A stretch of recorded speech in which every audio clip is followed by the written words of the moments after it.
I want to start with a very sappy thanks for the insane attention everybody gave to the last horror movie video. It's clear anime is what people want, and I'm really enjoying making videos gushing about both anime and manga series that I enjoy, so here's one now. The romance and slice of life genre is notorious for its oversaturation with overly saccharine school life stories and a general formula of quiet boy meets popular girl. I'm still a sucker for those plots, but it does tend to feel quite samey after the millionth series like that. That's why I started looking into series with more of a focus on adult age protagonists, stuff like Smoking Behind the Supermarket with You, a series that Giguk/Garnt covered in his phenomenal video that I'll link below. After getting thoroughly engrossed in that series, I came across this little manga called On the Balcony Again Today, a series released in 2022 which has garnered over 14,000 saves on Mangadex, and an almost 9-star rating, as of recording this voiceover. It does better than that though, so go give it a good rating after this video. The series is written and illustrated by Issei Itokawa, and their Twitter should be on screen if you want to follow them. As far as I know, it's the only series they've put out, and honestly, much like Weezer's Blue album, their first effort is absolutely phenomenal. The art, the story, the characters, and the art, honestly, this series is so fucking beautiful. I mean, look at these covers, both the characters are so pretty and so full of life. I kinda wanna see what else they do other than just this series, because they've shown a lot of promise already.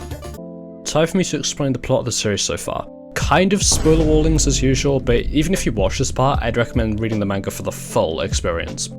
The series focuses on the peaceful life of 32-year-old gardening enthusiast Shun Tokita and his balcony-based plant collection. All is normal until his new neighbour shows up, a woman called LMAO. Despite their early interactions, they don't actually see each other face to face for quite some time, leading to a unique relationship building from their interactions around the dividing wall. A literal tradition of keeping up with each other is born, and from this they end up chatting consistently, becoming close enough to eventually see each other face to face. This is when it's revealed that LMAO is actually a superstar actress, flipping their entire relationship on its head and injecting just a little drama and spice into the story. The two still maintain a friendship and cross some important milestones like visiting each other's apartments and taking care of the other person when they're ill trope in literally every single rom-com story ever. Actually, even more spice is added with a little misunderstanding when Tokito goes out on a camping trip with a friend. These little drama moments help keep the series from getting a little too comfortable and boring. This sets it apart from other series that just fly straight with literally nothing to keep you engaged other than pure fluff.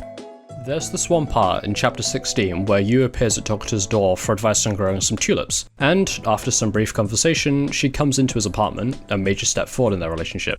The two of them chat some more, realizing how intertwined their professions are, and they both move out to the balcony to share some spiced wine, a suggestion made back in chapter 11. The two of them sit amongst the lights, plants, and their small talk, and the serenity felt in these panels is so sweet, and you get a real sense of the two of them being this little thing. On the Balcony Again Today is a sweet, honest, down-to-earth series that draws from more seemingly mundane adult experiences to weave a narrative that feels more genuine and relatable to most readers over the age of 17. The characters live these small-scale lives and still provide more fulfillment, and honestly, I think that's what the audience of the seinen/josei manga want more than another high school love story.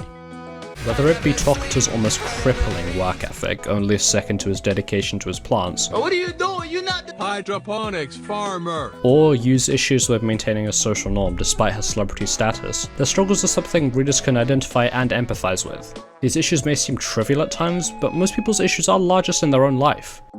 The intimacy with which this series presents them with is what makes it so appealing, and what makes the emotionally complementary relationship between the two MCs such a strong foundation and the real crux of the entire story. No matter what they experience, the two of them can reunite and communicate like actual adults. Yes, I'm looking at you, every misunderstanding-based romance plot ever. This series isn't without its flaws. Other than the meandering pace, which might not suit some readers, it also feels like it pulls itself in odd directions in an attempt to maintain the status quo. Whether this is the primary slice of life theming, or as a sort of filler to draw out the plot some more, it can feel kind of disjointed and blunt, especially when compared to the nuance of the rest of the manga. It makes the characters feel a little less consistent as a result. As well as this, some plot points are resolved a little too fast, which runs in direct contrast to the previous criticisms I mentioned. Minor spoilers again, but you could guess what happens, it's not exactly discreet. A major plot point that's established early on is how Yu is only living in the apartment temporarily for a role and some other odd jobs, a fact that could jeopardize her relationship with Tokuta. The series builds this point up as a major issue, only for it to get resolved in a couple pages with no repercussions. I know I praised how feel-good this series is, but the climax at that point feels underwhelming. Other than these issues though, I'd struggle to find any other qualms. Of course, these are my personal nitpicks and you might completely disagree, who knows. To conclude, this series is really strong, and honestly I'm a little sad that the most recent chapter was 2 months ago, as of recording. Although I understand scanlation can be a time-consuming process, so I'll just sit and wait for the next chapter and reread what's been uploaded so far. Like a flower, watching this series grow and unfold into a beautiful study of the lives of two people has been an absolute joy, and I can't wait to see them get together. I'm awarding this series a golden 9 out of 10.